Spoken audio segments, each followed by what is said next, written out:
Topic test cricket. তো viewers, আজকে আমরা জানবো যে বাংলাদেশ টেস্ট ক্রিকেট সম্পর্কে। তো বাংলাদেশ ক্রিকেট টেস্ট মর্যাদা লাভ করে 2000 সালে, মনে রাখতে হবে এটা। আর আমাদের তারিখটা ছিল 26শে জুন। তো বাংলাদেশ ক্রিকেট টেস্ট মর্যাদা লাভ করে কিন্তু 2000 সাল 26শে জুন। প্রথম টেস্ট ম্যাচ খেলেন ভারতের বিপক্ষে। ইম্পর্টেন্ট, এটা পরীক্ষা আসতে পারে, এভাবেও আসতে পারে যে বাংলাদেশ যে টেস্ট ম্যাচটা খেলেন সেটা হচ্ছে কার বিপক্ষে খেলেছিলেন। মনে রাখতে হবে ভারতের বিপক্ষে। সালটা ছিল 2000 সাল, এটাও মনে রাখা খুবই জরুরি।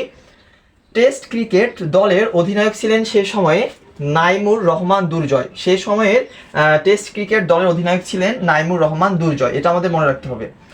টেস্ট প্লেয়ারিং দেশ হিসেবে স্বীকৃতি লাভ করে বাংলাদেশ 10ম। ইম্পর্টেন্ট একটা বাক্য মনে রাখতে হবে।